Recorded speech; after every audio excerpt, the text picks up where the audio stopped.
Hello అండి, అందరికీ నమస్కారం. ఈరోజు నేను మీకు వినిపించబోయే కథ హైటెక్ మ్యారేజ్ బ్యూరో. కథ రచయిత్రి శ్రీ అప్పరాజు నాగజ్యోతి గారు. నేను సునీత. Welcome to Telugu Kathalokam. ఏమండి, మా బావగారు చెప్పిన ఆ హైటెక్ మ్యారేజ్ బ్యూరోలో మన అబ్బాయి బయోడేటా ఇచ్చిరండి అంటూ మా ఆవిడ వారం రోజులుగా నా చెవిలో జోరీగలాగా వదపెడుతూ ఉంటే ఇక తప్పదని ఈ ఆదివారం వీలు చేసుకుని బయలుదేరాను. కారణం ఏంటో తెలియదు కానీ మా అబ్బాయికి ఏడాది నుండి పెళ్లి సంబంధాలు చూస్తున్నా ఇంతదాకా ఒక్కటి కుదరలేదు. మ్యారేజ్ వెబ్సైటుల్లోనే కాకుండా ఊళ్ళో చెప్పుకోదగ్గ పేరున్న మ్యారేజ్ బ్యూరోలన్నింటిలోనూ వీడి పేరు రిజిస్టర్ చేశాం. చెప్పుకుంటే సిగ్గుచేటు. వీడు కాదన్న సంబంధాల కంటే వీడిని వద్దన్న అమ్మాయిలే ఎక్కువ. ఏమైనా కాలం చాలా మారిపోయింది. ప్రస్తుతం అమ్మాయిలకే డిమాండ్ ఎక్కువగా ఉంది. కాబట్టి వాళ్ళు ఎంతమందిని రిజెక్ట్ చేసినా చెల్లిపోతుంది కలికాలం. అలా ఆలోచిస్తూనే గూగుల్ మ్యాప్ ప్రకారం మ్యారేజ్ బ్యూరోని వెతుక్కుంటూ వెళ్తూ ఉంటే దారిలో ఒక చోట ప్రీ వెడ్డింగ్ కోచింగ్ అన్న బోర్డు కనిపించింది. ప్రీ వెడ్డింగ్ ఫోటోషూట్ అని రాయిపోయి పొర్రపాటున అలా రాసి ఉంటారు అనుకుని నవ్వుకున్నాను. అయితే ఆ తర్వాత కూడా చాలా చోట్ల అటువంటి బోర్డులు కనిపించడంతో కొంచెం పజిల్ అయ్యింది నా మైండ్. హైటెక్ మ్యారేజ్ బ్యూరోకి చేరుకున్నాక లోపలికి అడుగు పెడుతూ ఉంటే పిల్ల తెమ్మెరలా వీచిన చల్లని గాలితో పాటే వీణుల విందుగా వినిపించిన సన్నని ఫ్లూటు స్వరానికి నా మనసంతా ఆహ్లాదమైంది.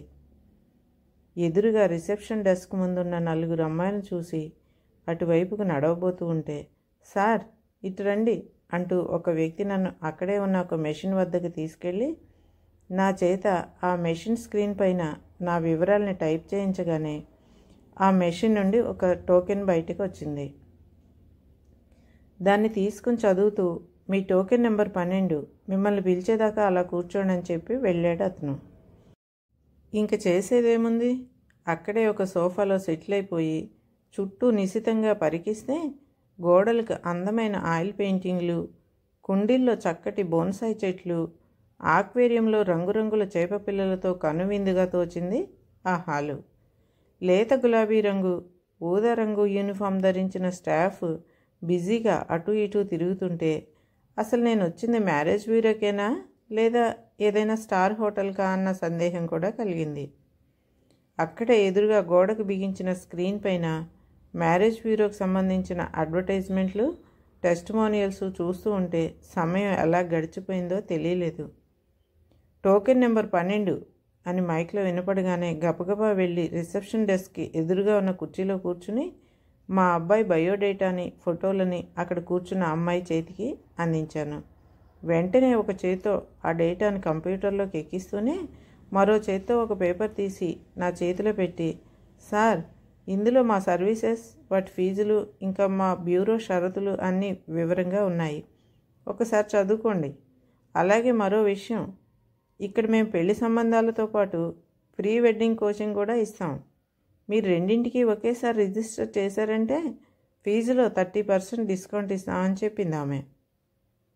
ఆ చివరి మాటలకు ఇందాక దారంతా కనిపించిన బోర్డులు చప్పున గుర్తుకురాగా, ఆ కోచింగ్ వివరాలేంటో కొద్దిగా చెప్తారా అమ్మా అన్నాను. దానికి ఆమె, ముందుగా మీరు లోనికి వెళ్ళి మా ఫెసిలిటీస్, మా కోచింగ్ క్లాసెస్ అన్నీ చూసిరండి. కోచింగ్ గురించిన వివరాలన్నీ మా ఏజెంట్ మీకు డీటెయిల్డ్గా చెప్తారు అని చెప్పి ఒక ఏజెంట్కి నన్ను అప్పగించింది. ఏజెంట్తో కలిసి లోనికి వెళ్ళగానే అక్కడ వరుసగా 10-12 దాకా ఏసీ గదులు కనిపించాయి. మొదటి గది ముందు ఆగి, ఇది అబ్బాయిల ప్రీ వెడ్డింగ్ కోచింగ్ క్లాస్ అని చెప్పాడు ఏజెంటు. ఆ గదికి బయట ఉన్న టీవీ స్క్రీన్ పైన లోపల జరుగుతున్నదంతా కళ్ళకు కట్టినట్లుగా కనిపిస్తూ ఉంటే శ్రద్ధగా చూడసాగాను. చూడండి కిరణ్ గారు, మీరు చేసుకోబోయే అమ్మాయి వర్కింగ్ ఉమెన్ అయి ఉండాలని ఆశిస్తున్నారు కదా. మరి మీరు పెళ్లి చూపులకు వెళ్ళినప్పుడు ఆ అమ్మాయి ఉద్యోగిన్నే ఎందుకు పెళ్లి చేసుకోవాలనుకుంటున్నారు అని ప్రశ్నిస్తే దానికి మీరేమని సమాధానం చెప్తారు అంటూ ఆ క్లాస్లో ఒక అతన్ని ప్రశ్నిస్తోంది టీచర్. ఆ ప్రశ్నకు అతను ఏ సమాధానం చెప్తాడా అని ఆసక్తిగా చూస్తున్నాను. నేను నా భార్య ఇద్దరం ఉద్యోగస్తులమైతే సొసైటీలో మా స్టేటస్ పెరుగుతుంది. 2 శాలరీలతో త్వరగా అన్ని హంగులు అంటే కారు, ఇల్లు, స్థలాలు లాంటివన్నీ అమర్చుకోవచ్చు.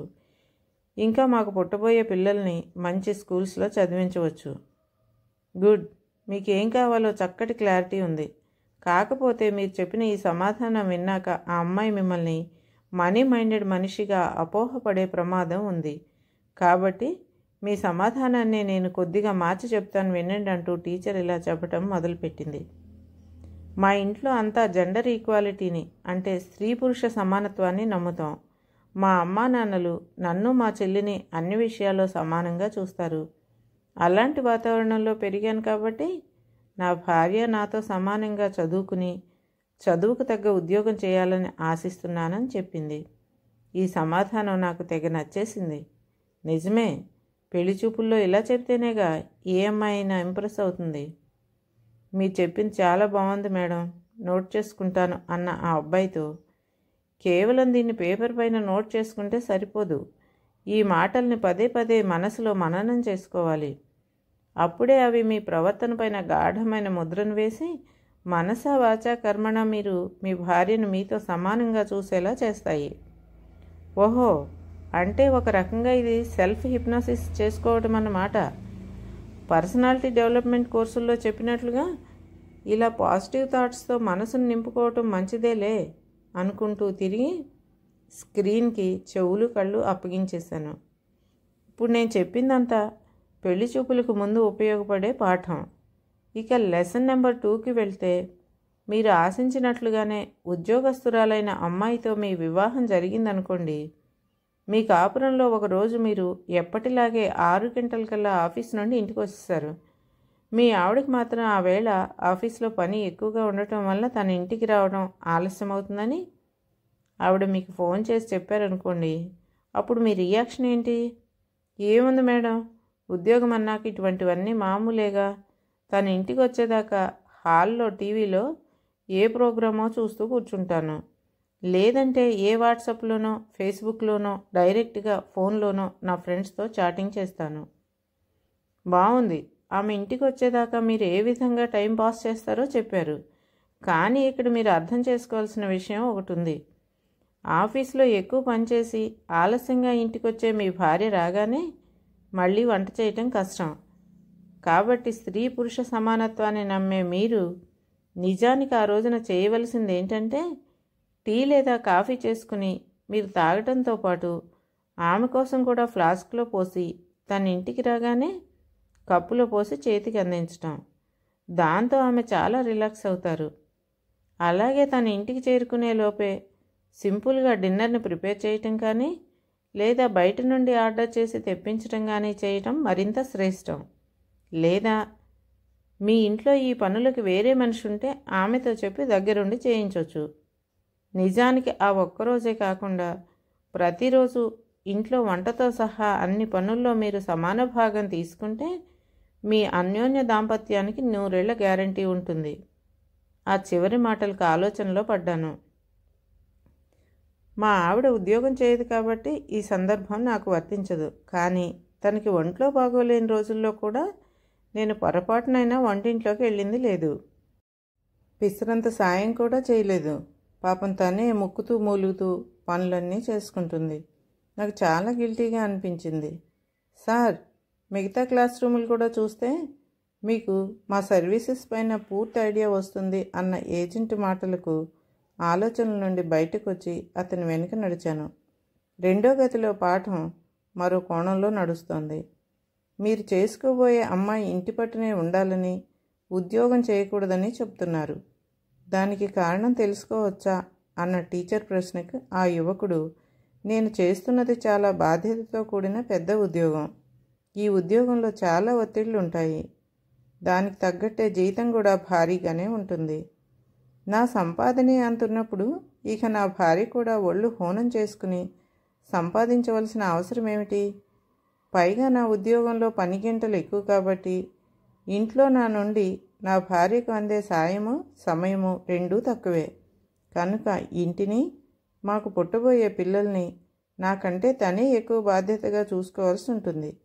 అందుకే తను ఉద్యోగం చేయకుండా ఇంటి పట్టునే ఉంటే బాగుంటుందని నా ఆలోచన అని చెప్పాడు. చాలా బాగా చెప్పారు పునీత్ గారు. ఈ విషయంలో నేను మీకు చెప్పవలసిన పాఠాలు ఏమీ లేవు. అలాగే మీ ఆలోచన ధోరణిని పెద్దగా సరిదిద్దవలసిన అవసరమూ లేదు. కాకపోతే మరింత క్లారిటీ కోసం ఒక చిన్న రోల్ ప్లే చేద్దాం. కొంచెం సేపు నన్ను మీ భార్యగా అనుకోండి. ఉదయం మీకోసం మీకు ఇష్టమైన బ్రేక్ఫాస్ట్ని నేను వేడివేడిగా వడ్డించాను. దానికి మీరు ఎలా ప్రతిస్పందిస్తారు? చాలా ఆసక్తిగా అనిపించింది నాకు ఈ సంభాషణ. ముందే చెప్పానుగా మేడం, నేను చాలా బిజీ అని. అందులోనూ ఉదయం పూట ఆఫీస్కి వెళ్ళే హడావుడిలో ఉంటాను కాబట్టి గబగబా తినేసి ఆఫీస్కి బయలుదేరుతాను. నిజమే, అంత పెద్ద ఉద్యోగం చేస్తున్న మనిషికి ఉదయాన్నే బ్రేక్ఫాస్ట్ని ఆస్వాదించే తీరిక సమయం ఎక్కడుంటాయిలే పాపం. కానీ నా ఆలోచనలకి భిన్నంగా ఉన్నాయి ఆ తర్వాత టీచర్ మాట్లాడిన మాటలు. మీరు అలా సైలెంట్గా తినేసి వెళ్ళిపోతే మీ భార్య చాలా బాధపడతారు. మీరిందాక చెప్పిన మాటల్ని తిరిగి మీకే చెప్తున్నాను. మీ నుండి మీ భార్యకి తగినంత సాయము సమయము దొరకవన్నారు కదా. అలాంటప్పుడు తనతో ఉన్న అతి కొద్ది సమయాన్ని మీరు మీ తెలివితేటలతో చాలా క్వాలిటీగా గడపవలసిన అవసరం ఉంది.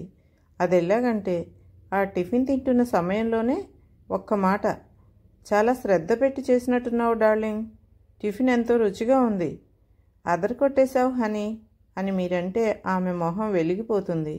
మీరన్న ఆ ఒక్క మాటనే పదే పదే తలుచుకుంటూ ఆ రోజంతా ఆనందపడుతుంది.